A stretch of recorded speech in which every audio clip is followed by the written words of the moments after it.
Jadi saya akan membahas khusus konsep fisikanya ya. Nanti sama testimoni karena saya pakai ini 1, 2, sama 3. Karena saya butuh 3. Ya, butuh 3. Gak apa-apa, karena teman dosen sehari-hari saya mengajar di FMIPA Universitas Negeri Yogyakarta ya. Sehari-hari kalau Bapak Ibu klik UNJ FMIPA lalu saya muncul ya. Saya tertarik dalam dunia senior ini karena sungguh amat sangat luar biasa ya. Bapak Ibu, kenapa saya katakan luar biasa? Karena risetnya itu amat sangat pasti lama dan sangat istimewa karena dua arah menyatu dalam satu titik temuan yang itu kita pakai sekarang ya. Itulah yang luar biasa. Ya kan saya ceritakan, coba Mas karena presentasi saya beri judul sedikit agak, tapi supaya kita sedikit terbuka, tapi saya akan bahas dengan pendekatan-pendekatan yang sifatnya itu lebih umum ya, bukan sangat spesifik ya dalam fisika ya. Tapi karena saya itu bertemu beliau Pak David dengan Pak Dr. Setia ini baru sekali ya Pak ya, ini yang kedua ya. Ini yang kedua ya, sehingga informasi yang sampai pada saya itu belum maksimal ya. Maka tadi saya menyampaikan Pak David, kapan Bapak jadikan seminar nasional dan saya akan mencoba untuk mendalami lebih dalam lagi tentang fisikanya dan itu pasti akan menarik bagi seluruh saya kira rakyat Indonesia ya, baik yang sakit maupun yang sehat. Baik yang sakit maupun yang sehat ya. Jadi yang judulnya ini masih agak karena saya sangat sibuk sekali. 2 minggu ini kami mengadakan seminar internasional sehingga saya sangat sibuk di kantor. Maka presentasi saya mungkin slide-nya belum begitu menarik, tapi yang penting kita akan mencoba melihat isinya ya. Saya beri tema judul tinjauan fisika pada GNU 1 sebagai small smart device ya. Saya sebut sebagai small smart device. Ini sebutan dari namanya dari saya itu ya. Kalau dicari di belum muncul. Saya bernama small smart device ya. Small itu kecil, smart itu pinter, cerdas ya. Device itu piranti atau peralatan ya. Di peralatan kita itu kecil ya, tapi smart ya. Smart itu cerdas, pinter sekali. Dan device ya, pirantinya itu kecil tapi cerdasnya luar biasa ya, bisa memberikan range frekuensi amat sangat panjang gitu ya. Maka saya sampaikan ini next ya. Jadi Bapak Ibu ini sedikit agak cerita sedikit ya. Jadi yang disampaikan Pak Dr. Setia tadi tentang gelombang elektromagnetik ya, itu sebenarnya adalah sebuah gelombang yang muncul karena persamaan Maxwell. Bagi orang yang belajar fisika itu pasti ketemu dengan persamaan Maxwell. Itu persamaan yang luar biasa. Salah satu itu adalah sekarang kita nikmati sebagai listrik kita ini ya. Persamaan yang ketiga itu ya. Kurel E sama dengan Gobi T ya. Persamaan 3 itu yang sekarang mendasari generator hukum Faraday yang kalau itu tidak ada listrik sekarang ini ya. Ini yang itu persamaan 3 ini. Jadi ini luar biasa ya, persamaan 4 persamaan itu dan itu disatukan, diformulasikan dengan matematik, maka dihasilkanlah persamaan gelombang elektromagnetik itu ya. Ada E itu terkait dengan medan listrik ya, itu simbolnya E. Kalau B itu medan magnet. Jadi gelombang elektromagnetik itu adalah gelombang yang kesininya itu medan listrik, kesananya itu medan magnet, dan merambatnya ke sana, gitu ya. Bisa paham ya? Bisa ya? Jadi gelombang elektromagnetik itu adalah kesananya itu medan listrik, kesananya medan magnet, merambatnya ke sana. Jadi mereka saling tegak lurus. Gitu. Berapa kecepatannya? Kecepatannya itu 300.000 kilometer per sekon. Ya. Jadi itu kaget ya. Ya memang kaget itu cahaya ya. Cahaya sebagai satu bagian ya. Jadi kecepatan gelombang elektromagnetik itu 300.000, berarti 3 nolnya 5, satuannya kilometer loh, bukan meter. Kalau mau jadikan meter tambah 3 lagi. Jadi 3 nolnya 5 tambah 3, jadi 3 nolnya 8. Itu berarti 300 miliar meter per detik. Ya, 1 detik dia merambat 3 miliar meter. Ya, luar biasa kecepatannya. Itulah gelombang elektromagnetik. Apa itu? Next. Agak kecil ya, tapi kelihatan ya. Ini spektrumnya. Ya. Jadi gelombang elektromagnetik itu dari yang energinya paling besar, gitu, frekuensinya paling besar, ya, itu namanya sinar gamma. Ya.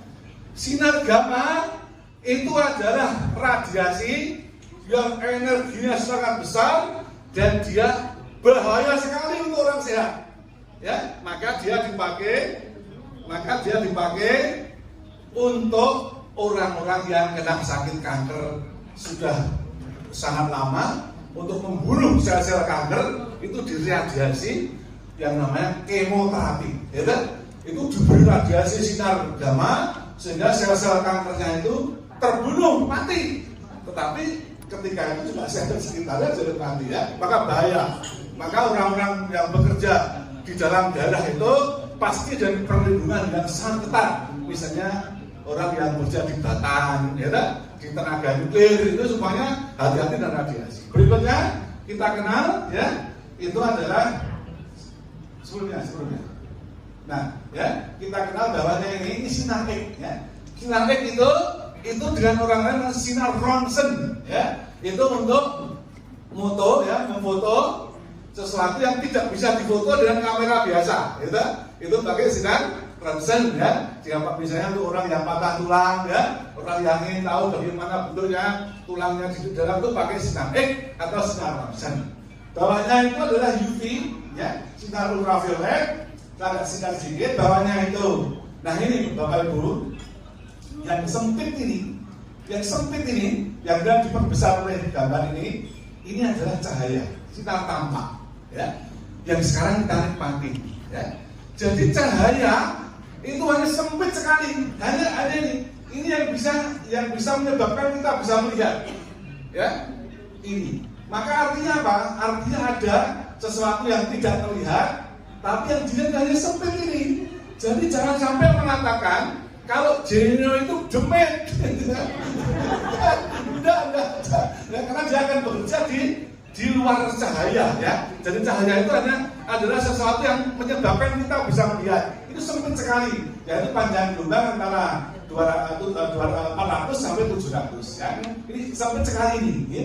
Kemudian bawahnya ada inframerah, nanti kita jaga. Bawahnya ada gelombang mikro, ya, yang kita kenal dengan microwave, ya, untuk memanasi. Lalu ada TV dan FM, TV radio. Kemudian yang paling bawah adalah radio panjang gelombang panjang, ya. Jadi ini semua itu namanya gelombang elektromagnetik, ya. Dari panjang gelombang yang sangat kecil sampai panjang gelombang yang sangat besar, ya. Itu spektrum kita ada di dalam ruangan ini, ya. Tetapi yang bisa kita lihat hanya cahaya ketampak ini. Yang panjang gelombangnya antara antara 400 sampai 700, ya. Itu saja. Yang lain nggak tampak. Tapi bukan demit, karena mata kita tidak bisa melihat, ya. Ya, itu harus paham betul. Karena ada seseorang yang ketemu dengan istri saya yang tadi berangkat dari istri saya, ya. Ya. Itu nggak boleh, itu musrek itu. Itu nggak kelihatan, ya. Bukan begitu, yang tidak kelihatan itu belum demit, ya. Tapi adalah gelombang elektromagnetik yang di luar 700 dan 800, ya. Ini adalah itu, ya. Next. Ini matahari kita, ya. Matahari kita sebagai sumber kehidupan di bumi itu yang tadi disampaikan Pak Dr. Setio, itu panjang gelombangnya antara 250 sampai 2500, ya. Ya, jadi dia hanya tiga bagian, yaitu UV, ya, UV ini ultraviolet, sinar tampak dan inframerah, ya. Jadi sinar matahari kita itu punya 3 kelompok gelombang elektromagnetik, yaitu UV, visible atau sinar tampak, dan inframerah. Maka itu dia range-nya itu dia dalam teknologinya tertentu, ya. Contohnya betul Pak Dokter tadi, salah satunya adalah frekuensi yang sesuai dengan fotosintesis, ya. Itu adalah energi matahari dan frekuensi tertentu yang bisa menyebabkan tanaman itu berfotosintesis. Ini sebagiannya. Next. Nah, Bapak Ibu, ini tokoh-tokoh kita, orang fisika yang jasanya terkait dengan fisika modern itu luar biasa. Ya. Jasanya amat sangat luar biasa. Yang pertama adalah De Broglie, ya, itu menyatakan bahwa setiap partikel itu bersifat sebagai gelombang. Ya. Jadi kalau De Broglie itu mengatakan setiap partikel itu bersifat sebagai gelombang. Ya. Nah, kalau yang kedua, Planck, ya, Michael Planck itu, dia sebaliknya, dia mengatakan setiap gelombang bersifat sebagai partikel, ya. Maka ada dalam fisika namanya dualisme cahaya, yaitu dia bisa bersifat sebagai partikel dan dia bisa bersifat sebagai gelombang, gitu ya. Jadi maka dualisme itu tokohnya. Einstein, orang ahli kata, ya, Einstein itu menyatukan, ya, bapak fisika modern kita itu luar biasa. Bahkan dia mengatakan dari tadi bahwa pada masa akan datang itu, ya, tulisannya itu adalah future medicine will be the medicine of frequency, ya. Jadi obat masa depan itu adalah frekuensi, dan frekuensi itu bisa rentangnya sangat panjang. Maka cocok, ya, dengan sebuah kepercayaan keyakinan kita yang mengatakan bahwa setiap penyakit itu ada obatnya.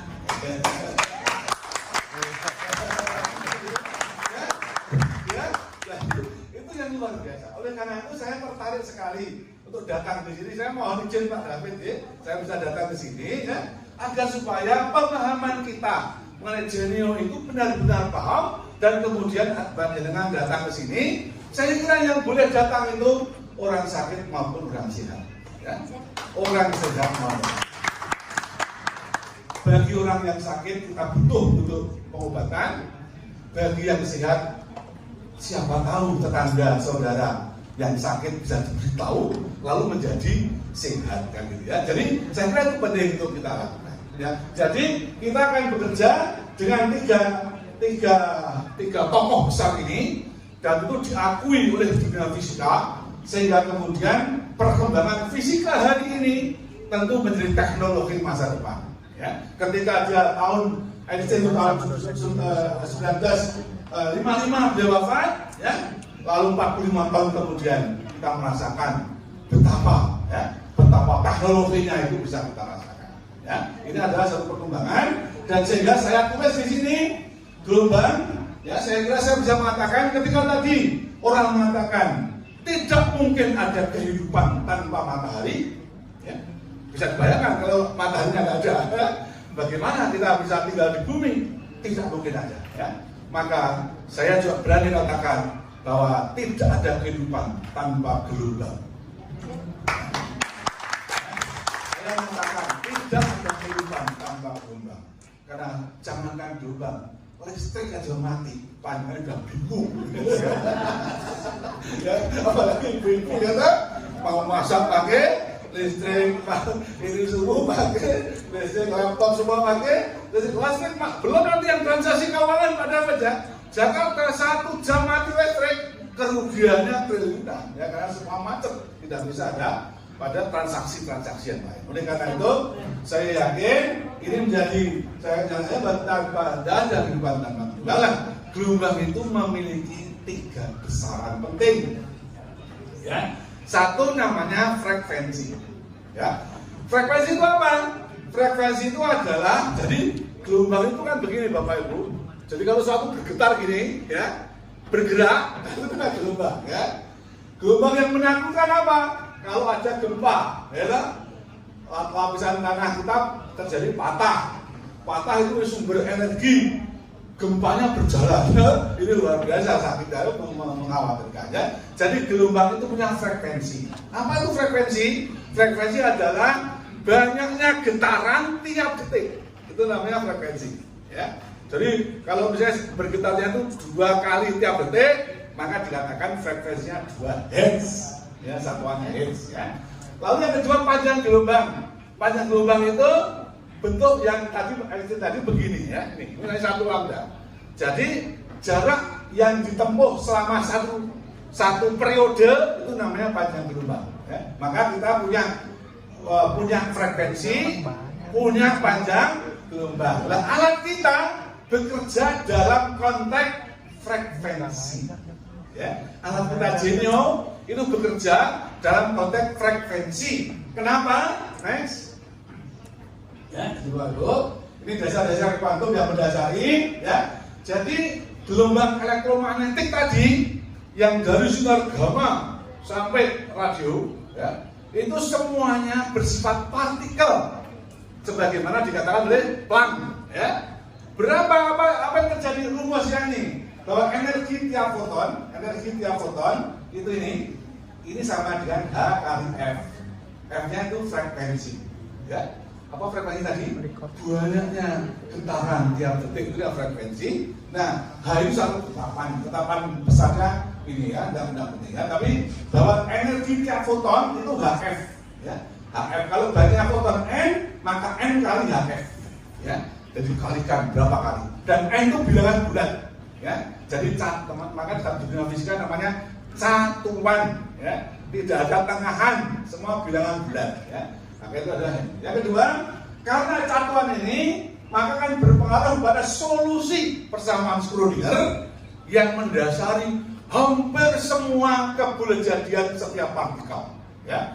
Semua partikel di jagat raya ini itu bisa dihitung keberadaannya, bisa dihitung posisi dan sebagainya dengan sebuah persamaan yang disebut dengan persamaan Schrödinger, ya. Nah, karena persamaan Schrödinger itu dimasukkan ini persamaannya, ketika satuan itu dimasukkan ke sini, ya, ke sini, maka dihasilkan hasil perhitungan energi pada persamaan Schrödinger sebagai nilai Eigen, baik pada atom, molekul maupun paduan akan menghasilkan energi yang tercatu, diskret, ya. Energi itu diskret, tercatu. Berapa nilainya? Tergantung dari apa yang kita hitung, ya. Tapi kemudian berikutnya, energi yang diskret akan tadi energi itu maksudnya apa tadi? E sama dengan H kali F, ya. Kalau energinya diskret, maka F-nya juga diskret. Nah, gitu kan? Itu kan mudah sekali. Jadi kalau E sama dengan F, kalau E-nya diskret, maka frekuensinya diskret tertentu, ya. Itulah yang menjadi dasar Genio kita. Ya, tepuk tangan saya lagi. Dan ini sebenarnya sangat luar biasa, ya. Maka saya ketemu Pak Setio dan Pak David pertama kali jam 11 malam di hotel ini, saya siap untuk menjadi pencerah, tapi fisika saja, ya. Kalau ilmu kedepannya Pak Setio, ilmu tekniknya Pak Yusuf David Sanjaya yang menguasai dan luar biasa. Tepuk tangan beliau. Ini seseorang yang menguasai 10 negara, satu-satunya agen di Indonesia, tapi dengan kita itu sangat merakyat. Beliau, ya, jadi pimpinan di tingkat gubernuran, luar biasa, ya. Bagaimana menyatu dengan masyarakat, ya, luar biasa. Maka saya siap untuk datang ke sini karena jam 11 malam itu luar biasa pertemuannya, yang kemudian saya bisa memberikan apa yang sebaiknya saya berikan khusus dalam pendekatan dalam bidang fisikanya, ya. Oleh karena sekali lagi, ketika energinya itu diskret, maka frekuensinya diskret, maka saya tulis di sini. Frekuensi inilah yang kemudian disebut frekuensi karakteristik sebagai sifat unik dari atom, ya. Unik, ya. Jadi kalau misalnya atom hidrogen pada N sama dengan 1, itu frekuensinya unik, satu harga, satu nilai, ya, satu nilai. Setiap atom memberikan frekuensi satu nilai setiap terjadi transisi elektron. Karena persamaan Schrödinger dimasukkan teorema foton, lalu menghasilkan energi yang diskret, yang unik. Unik itu makanya satu macam, ya. Nah, karena itu, ya, ini adalah keadaan alam kita. Next. Nah, ini atom kita, ya. Di setiap atom memancarkan sesuatu yang unik dan satu, ya, yang unik, yang tidak bisa yang lain. ini menjadi ciri suatu atom. Ya, kalau suatu atom memancarkan 13,6 namanya elektron, dia hidrogen. Ya, kalau dia memancarkan sekian, dia atom X. Kalau memancarkan sekian, dia atom Z yang unik, yang tidak bisa diganti oleh sistem lain. Ya, setiap atom memancarkan frekuensi unik dan itulah yang menjadi karakteristiknya. Ya, tepuk tangan. Lalu molekul, ya. Maka setiap molekul juga begitu. Dia akan memancarkan frekuensi yang unik satu, ya. Maka ada teknologi di tempat sana, di luar sana yang menggunakan atom di dalam rangka penggunaan teknologinya. Apa artinya? Kalau suatu teknologi menggunakan satu atom, maka dia hanya bekerja pada satu macam frekuensi. Oke? Oke ya, jelas ya. Jadi kalau sesuatu teknologi menggunakan satu atom saja, maka dia hanya bekerja dalam satu macam frekuensi saja. Ya. Maka dia akan bisa gimana? Kalau dalam inframerah, dia inframerah. Kalau dia dalam cahaya, itu mereka dalam teknologi satu atom saja. Karena setiap atom memancarkan energi yang unik sebagai karakteristik dari atom itu. Ya, halo.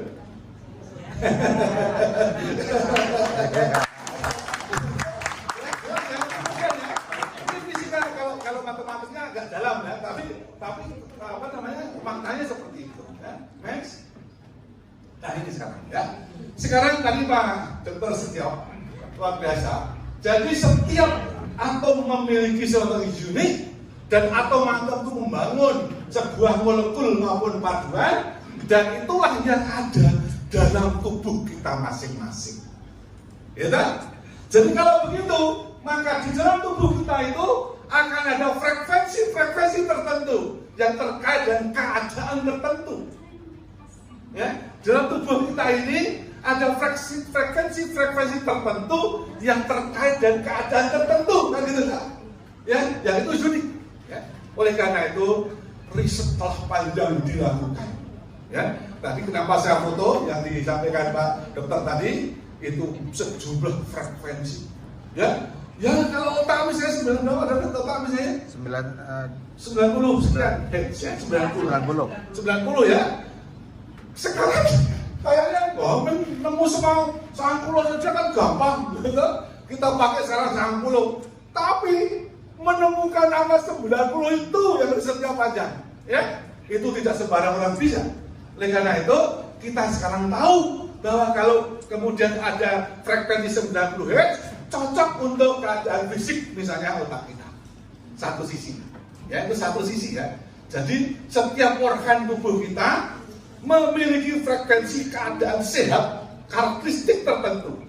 Dan kemudian, kalau ada patologis masuk, ketidaknormalan masuk, pasti tadi Pak Dokter sudah menyampaikan abnormal. Ya. Kenapa terjadi? Karena itu perbuatan kita sendiri. Coba Bapak Ibu saksikan bagian di Jogja yang bisa membuktikan. Tahun 2010 Merapi meletus. Pecus gembel. Ya, bergulung-gulung awan panas itu ke bawah menyapu semua tanaman di lereng Merapi sebelah barat. Kalau dilihat dari kota Jogja, sudah tidak ada hijau lagi. Ya, semua jadi coklat karena semua jadi arang. Hilang semua karena hijau. Sekarang Bapak Ibu keluar dari hotel ini, lihatlah ke arah sana. Sudah kembali hijau kembali. Ya? Karena alam pada dasarnya adalah natural, seimbang. Tapi kalau Bapak Ibu ke kami, melewati hutan jati, ya, yang dulu begitu banyak hutan jati, sekarang tidak ada satu pun jati. Kenapa? Karena itulah manusia, ya. Dan kita tidak sadar, ya, kita makan, ya. Bapak David tidak makan dengan makan fast food, ya. Sebangsanya makanan yang berbasis industri, ya, yang kemudian justru menyebabkan kita menjadi frekuensinya abnormal, ya. itu riset di satu sisi. Satu sisi lain, next, ya, next. Kita punya konsep namanya resonansi, ya. Resonansi itu adalah ikut bergetarnya suatu benda karena benda lain yang bergetar. Ini contohnya adalah apa namanya ini? Garpu tala. Ketika dipukul satu, bling, dia bergetar, punya frekuensi. Nah, frekuensi itu menggetarkan yang lain. Itu persis seperti kalau Bapak Ibu suka budaya Jawa, itu kendang. Kendang itu bisa juga resonansi, tapi panjangnya diukur tertentu sehingga terjadi resonansi maksimal. Maka ketika ditutup blue, suaranya kling, ya. Karena terjadi saling menguatkan, ya. Jadi resonansi menjadi satu topik menarik dalam Genio kita ini. Next. Yang ketiga, inilah Bapak Ibu. Ketika kemudian saya dari satu riset telah menghasilkan berapa frekuensi organ tubuh normal. Pertanyaannya, seberapa kita bisa menemukan frekuensi yang sama dengan organ yang normal? Itulah teknologi. Ya. Itu yang saya sebut sebagai itu yang saya sebut sebagai smart device. Ada di dalam ini. Ya, ada. Nanti teknologinya beliau yang akan bicarakan. Saya tidak paham dalamnya, ya, tapi inilah yang ada di dalam alat kita ini, ya, yang mampu menghasilkan frekuensi rentangnya sangat panjang. Tetapi kalau dia 90 Hz, 90 Hz itu adalah rentang gelombang suara, ya. Jadi kalau orang bersuara itu yang frekuensinya itu antara 20 Hz sampai 20.000 Hz, ya. Itu suaranya terdengar. Kalau di bawah 20 Hz nggak terdengar, ya. Teknologinya tertentu. Di atas 20.000 Hz juga tidak terdengar. Teknologinya untuk ultrasonografi, ya. Yaitu menggunakan jasa untuk suara yang frekuensinya di atas 20.000 Hz. Jadi juga bukan demit itu. Itu ultrasonik, ya. Nah, sekarang risetnya itu dilakukan sehingga menghasilkan sejumlah frekuensi yang terkait dengan frekuensi organ tubuh dalam keadaan normal, ya. Oleh karena itu, maka inilah alatnya yang bisa membawa, ya, 90 Hz itu suara Bapak Ibu, ya, gelombang suara itu 90 Hz. Itu kalau di tembok sudah macet, nggak bisa masuk, ya. Masuk ke tubuh kita nggak bisa, 90 Hz itu nggak bisa, ya. Maka alat ini yang bisa masukkan, yaitu pada gelombang dengan frekuensi yang bisa masuk dalam tubuh kita. Itulah gelombang radio, ya, yang diciptakan oleh sistem device kita ini, ya. Oleh karena itu, nanti kita kaji terus. Saya berniat untuk mengkaji terus. Saya beruntung di dalam fisika material itu, andai kata tidak ada resonansi, saya nggak bisa riset, ya. Karena setiap benda selalu menarik pada frekuensi tertentu. Kalau Pak David waktu jam 11 saya ingat betul, beliau mengatakan, karena saya cerita, saya punya frekuensi yang sama dengan panjenengan untuk mengembangkan Genio. Itulah yang disebut berjodoh. Yang disebut dengan berjodoh, ya. Saya sudah, karena di depan istri saya bukan tipe ya, tapi saya cerita, ya. Sebetulnya waktu saya belum dapat dia. Ya. Itu ya banyak yang mungkin banyak yang mungkin tertarik, ya. Tapi kenapa jadinya sama beliau? Karena itulah resonansi ini. Itulah jodoh, itulah jodoh saya, ya. Dan insya Allah terus kita langsungkan karena sudah beresonansi, ya. Harus ada menguatkan, ya. Itulah risetnya. Jadi satu sisi riset menemukan frekuensi melalui sebuah device, sebuah piranti yang kecil tapi smart, ya. Itulah alat kita ini yang sekarang saya bawa ini, ya. Di dalamnya itu, ya. Nanti saya akan terus mengkaji, ya, untuk supaya lain kali kita bisa seminar lagi, ya, untuk membahas lebih dalam lagi terkait dengan pendekatan fisika dari bioresonansi. Kenapa disebut bioresonansi? Karena terjadi pada pada makhluk hidup yaitu kita, ya.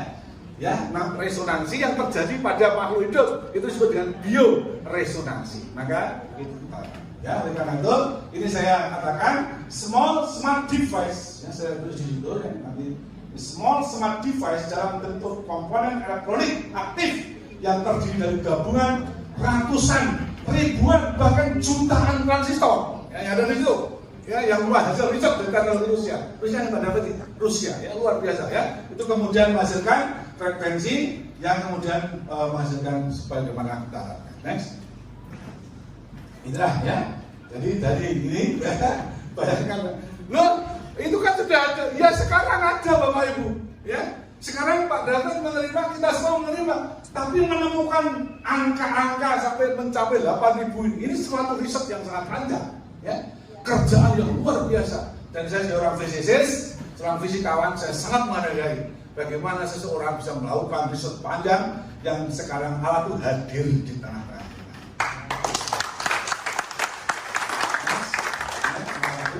Nah kesimpulannya ya, itu yang pertama, Genuine hadir dari riset modern terpadu dari berbagai desain disiplin ilmuwan, yaitu biologi dan fisika sebagai bidang bioresonansi, elektronika dan rekayasa, sehingga kita semua bersyukur menemukan Genuine, sebuah piranti pintar yang kecil atau saya sebut sebagai small smart device.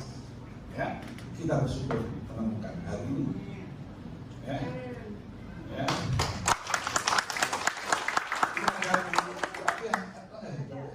Ada kan?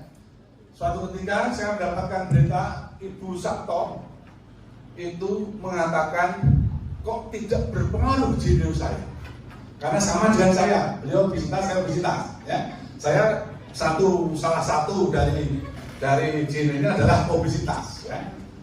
Kok beda? Saya sendiri merasakan, ya, bahwa ketika saya pakai obesitas ini badan saya turun paling besar kemarin itu dari 101 menjadi 95, 6 kilo. 6 kilo. Kok Bu Sabto tidak merasakan? Saya merasakan bahwa ketika saya pakai ini, saya tidak merasa lapar. Karena frekuensi resonansi pada organ yang terkait dengan nafsu makan digetarkan sedemikian, saya tidak tahu bagaimana nanti Pak David yang itu, sedemikian sehingga saya tidak ingin makan dan terasa kenyang dalam perut saya itu. Ya. Kok beliau kok tidak? Ya, ini kan ada sesuatu yang perlu. Maka istri saya suruh meluncur ke Buatia untuk menjelaskan ya.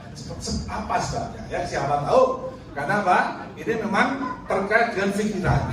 Ya, meskipun kita sudah pakai alat ini, tapi kalau pikirannya mau makan terus,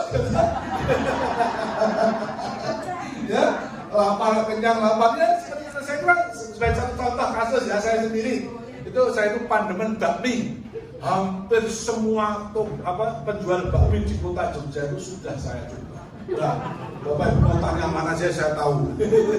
Bakmi ya, setiap jam 9, jam setengah 10, jam berapapun ingin bakmi Perotama, yang meluncur ke Perotama ya. Kadin yang meluncur ke Kadin ya. Tapi semenjak pakai gini saya sudah nggak pernah lagi ingin bakmi Jogja. Ya. Tapi kalau pikiran saya mau ya berangkat ya. Tapi saya tidak ingin berangkat ya, karena niat untuk mengecilkan berat badan semakin kuat. Ya. Kalau saya ya kan umurnya semakin tua. Kalau orang tua itu yang paling bahaya kalau badannya nunggu, itu yang sakit. Ya. Maka saya berusaha untuk tidak bakmi, tetap paham. Yang kedua, saya dan kita semua meyakini. Jadi tadi Pak Sabto ya harus yakin ya, kita meyakini ya. Saya dan kita semua meyakini Genuine, sebuah smart device sebagai perangkat personal fisioterapi canggih akan menjadi tren baru dalam gaya hidup manusia. Ya.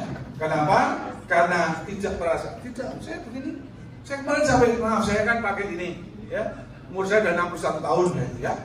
Itu ada mahasiswa saya yang tanya, Pak, jamnya kok trendy sekali. Ini kan trendy banget ini jamnya ya. Jamnya trendy sekali ya. Sekarang alhamdulillah ya, ini saya menjadi gaya hidup kita. Esensi apalagi terkait dengan kesehatan kita. Ya. Bukan hanya penampilan, tapi juga kesehatan kita. Ya. Jadi saya katakan sebagai gaya hidup bagi setiap orang yang menginginkan hidup sehat menggunakan perangkat dengan penggunaan yang mudah, praktis untuk mengatasi 8.000 ya. Ini 8.000 plus ya, 8.000 solusi kesehatan ya.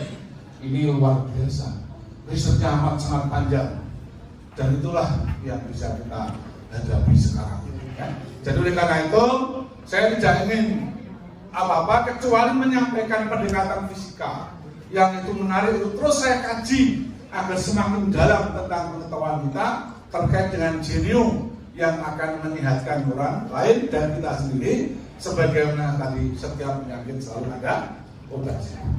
Dan yang ketiga, terakhir, genome memiliki manfaat utama mengembalikan ke keadaan normal ya. Jadi kalau suatu organ seharusnya frekuensinya X, tetapi jadi X plus Y, maka jelas tidak normal ya. Ketika kemudian diberi genome, dimasukkan frekuensi X, saya kemudian dia akan bergetar, beresonansi dengan gelombang yang tertentu, 8.000 macam gelombang yang bisa diberikan pada tubuh kita. Tinggal kita pilih mana prioritasnya, maka insya Allah organ itu kembali kepada keadaan normal, sehingga kemudian sehat. Itulah yang harus kita lakukan menurut saya.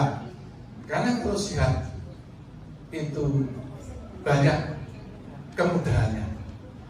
Bagi seseorang yang sehat tentu mudah untuk melakukan apapun ya.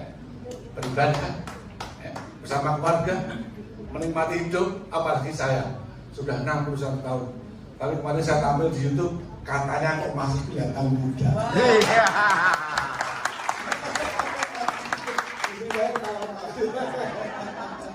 Ya, saya kira itu ya tanpa jadi tadi saya melakukan itu apa ya, jadi tanpa dimakan, tanpa diminum, tanpa dipijat, tanpa injeksi, dan tanpa efek samping. Dan yang bisa saya sampaikan, nanti akan banyak dari beliau yang menukik pada persoalan aplikasi dalam sebuah kesehatan kita. Dan saya ini karena baru yang pertama menyampaikan dengan pertemuan dengan beliau juga baru pertama, tapi saya akan mencoba terus belajar untuk mendalami tentang bioresonansi. Saya kemudian akan memasyarakatkan pengobatan yang katanya mahal, tapi kalau untuk orang sakit jadi murah, ya kan? Berapa? 4 jutaan ya. Kalau orang sakit jadi murah, karena ketika dia merasakan sehatnya, sehat itu amat sangat mahal. Sedikit saya cerita, saya punya teman itu sakit tangannya itu kalau tersentuh oleh apapun itu sakit sekali ya. Diperiksakan ke dokter sampai 7 dokter tidak ketemu. Akhirnya dibawa ke Surabaya dan diperoleh adanya tumbuh daging di saraf otak belakang kepalanya ini, dan itu dioperasi, biayanya 150 juta ya. Jadi itu jauh lebih besar kalau kita mencoba menggunakan genome yang itu, terus keyakinan kita tumbuhkan, keseriusan kita tumbuhkan ya. Saya memang maaf, saya tidak begitu Pak Dokter, saya tidak bukan termasuk tipe orang yang disiplin, maka saya minta tolong istri saya ya, bukan berarti saya takut dari istri ya. Ikatan suami istri, ikatan suami takut istri. Jadi, tapi saya minta, saya tolong diamati ya. Maka setiap mau mati istri saya, Pak itu ditukar rupanya. Dan saya alhamdulillah selama 1 bulan pada ya, saya menggunakan genome ini, saya merasakan ada kualitas kesehatan dalam tubuh saya. Maka saya ingin mencoba terus mendalami. Bahkan saya siapa tahu bisa artikel saya dalam rangka mempertahankan guru besar saya dalam terima kasih.